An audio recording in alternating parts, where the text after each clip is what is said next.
Hello, my name's Brooke Hender. I'm a cognitive hypnotherapist, and in this video I'm going to share my thoughts about acclimatization. So last night I went to see Ant Middleton.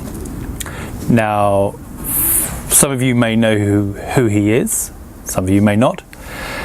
He runs or leads as part of a show called SAS Who Dares Wins, although he was in the SBS.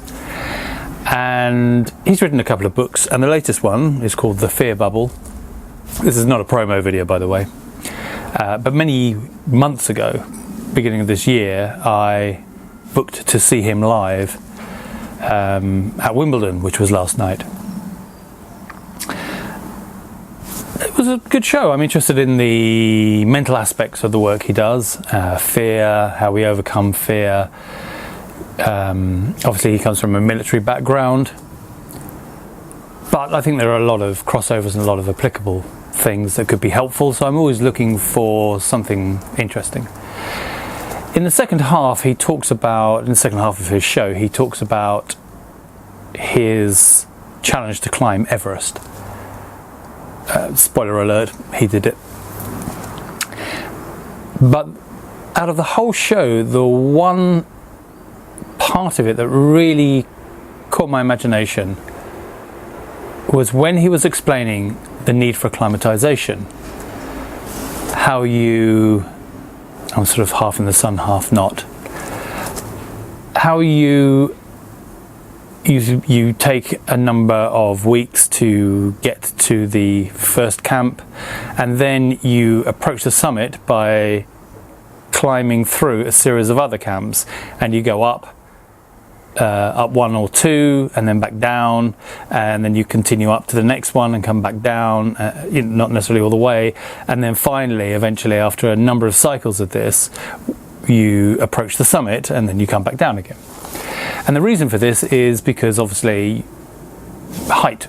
You need to give time for your body to acclimatize to the change in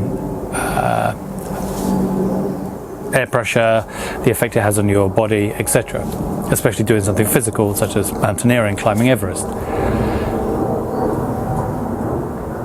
But it struck me that there's something really useful about that approach generally, about acclimatization. It's not about trying something and then failing, not that there's a problem with failure, because that's a necessary step often, but it was how you say, this is my goal, this is my ultimate target, but what I'm going to do is I'm going to get to this point, and then I'm going to get to this point, and then maybe once I've been at this point, and it may be uncomfortable, it may feel difficult, I'm going to just come back to the place where I feel a bit safer. And then once I've processed that, I can not only get back to where I was, but go a step further again, so that I'm even further ahead. And then, once I've been there for a while, it may feel very uncomfortable, but you can come back to the relative safety and familiarity of where you were before. So you're not committing yourself all at once. It's not do or die. And obviously in the Everest analogy, that is quite often can be the case. So quite often when we look at something we want to achieve, we put it off because we look at where we are and where we want to be, and there feels like such a huge change that has to take place for us to achieve that often we don't bother. We go, well, that's huge. Nobody would sensibly go, right, I'm going to fly into Kathmandu and then go to Everest Base Camp and then just go all the way up to the top. Perhaps people do, but I don't think it's something that generally people do. And so if you're looking at something, if you're trying to achieve something but it feels like an impossible task, acclimatize. Take yourself to a place where you're uncomfortable, knowing that you're not going to be there forever and you can come back.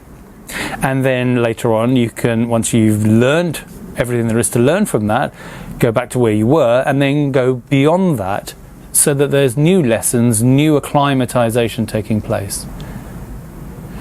So, I hope that's food for thought. If you're interested in Ant Middleton's work, then, well, there's plenty about him online, and he's published some books which are interesting reading, irrespective of whether you're into the military side of it or not. I'm Brooke Hender. Thank you.